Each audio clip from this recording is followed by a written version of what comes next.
Hello everybody, this is nuzcraft, and welcome to Cogmind. Today I'm going to be giving you a brief introduction to the game, as well as some basic controls to get you started. To start, footage from the alpha trailer will be playing before we move into some gameplay footage. Cogmind has a rich and vibrant world for you to explore if you choose. As such, this and any following tutorial videos will be spoiler-free. Additionally, most, if not all of the information I'm going to cover is available in-game by pressing F1 or Escape to access the menu. Let's get started. From Cogmind's description on the developer's website, build yourself from components found or salvaged from other robots, attach power sources, propulsion units, utilities, and weapons to become a slow tank bristling with weapons, or a fast-moving flyer zipping past enemies before they even have time to react, or a stealthy sword-wielding assassin hacker, or whatever else you can come up with from the salvage you find. The situation can quickly change as you lose components and rebuild yourself from enemy remains. You are the Cogmind. Discover what that means as you explore a living, breathing world ruled by robots. Cogmind is a roguelike, and thus shares some unique qualities with traditional roguelikes like permadeath and turn-based gameplay. In Cogmind, death is permanent. There's a single save slot, so you can save your game and come back later, but dying means starting over. Don't be discouraged when you die. The game is designed so that you can hopefully learn a little more each time you play, which will increase your odds of survival. Cogmind action is turn-based, and while you can play as quickly as you want to, you can also take your time to think about your moves as the game waits for you to take your turn. If you're already familiar with traditional roguelikes, Cogmind has quite a few facets that diverge from the traditional. The message log has been de-emphasized as the map itself provides the information needed. Cogmind focuses on range combat, and accuracy plays an important role. Speaking of combat, the character is beefy and resilient, so being one-shot killed isn't really going to happen. Instead, enemies will whittle you down, or you'll make a series of mistakes that lead to your downfall. On the bright side, this resilience means that escaping a tough situation gives you plenty of time to rebuild and start making a comeback. You don't need to fully explore the map. Doing so is sometimes a poor decision. Instead, think about what you need for your build and exit the level when you're done. Finally, the world is alive. Pay attention to your surroundings, and you'll find yourself recognizing map elements or situations that need to be avoided or taken advantage of. Now let's move into some basic Cogmind controls. The easiest way to move around the map is to use the left mouse button. Simply left-click the tile adjacent to Cogmind to move there. If you left-click a tile farther away, you'll move there as well as taking as many turns as necessary to get there.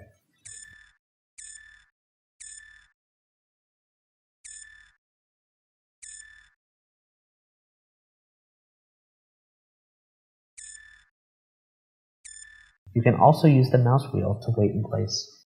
If you'd rather use the keyboard to move, Cogmind has several options: the keypad, arrow keys, and VI keys. The keypad uses the keypad numbers to move in each of the 8 directions, while the number 5 waits in place.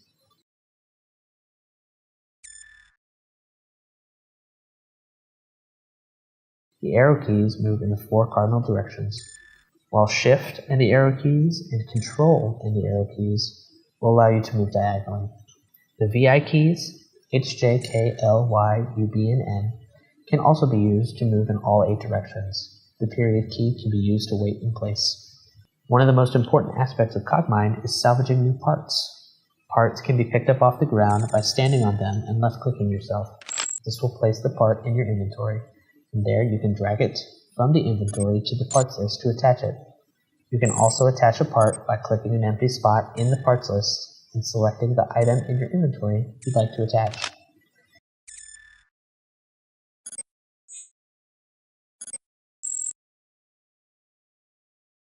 This can also be done from the keyboard. Stand on a part and press G to pick up the item and place it in your inventory.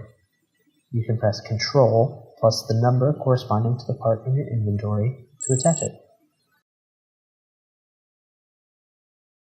Another neat shortcut is that if you stand on a part and press A instead of G, it will try to get and attach the part, so you don't have to go through the inventory. This can be done with the mouse by holding Control while left-clicking to pick up an item.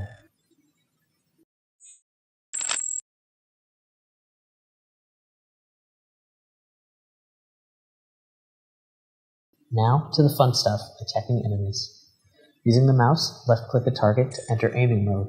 From here, you can use your mouse to aim your weapons and choose your target. Left-click the target again to fire.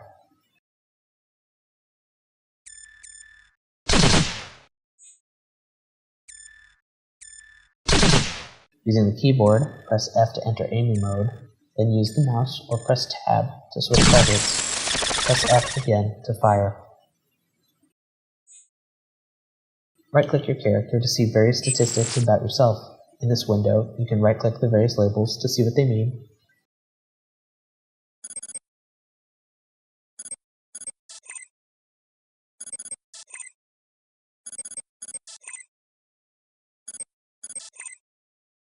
Left-click the X at the bottom or press Escape to close the window.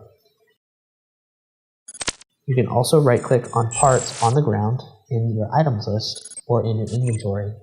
Right-clicking two items directly after each other will show you the stat differences between the two.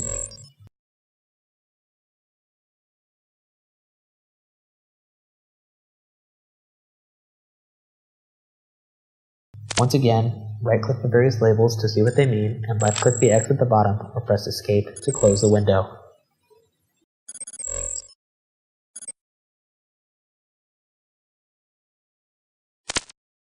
Pressing Escape or F1 will bring up the menu.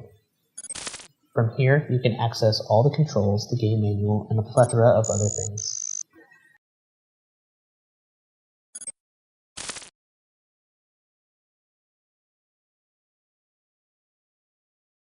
The gallery will let you take a look at all the great gear you've collected in your run.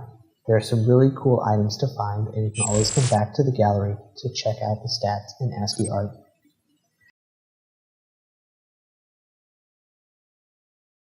As you journey through the world of Cogmind, you'll pick up tidbits of information around the world, and you can always come back to read it again.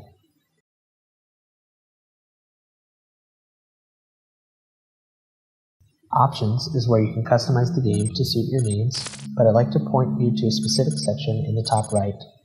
Here you can choose a player name and whether you'd like to upload your scores.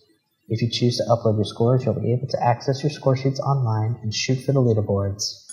Click Game to hibernate, abort, or shut down, which will either save and quit, end game and restart, or end game and quit.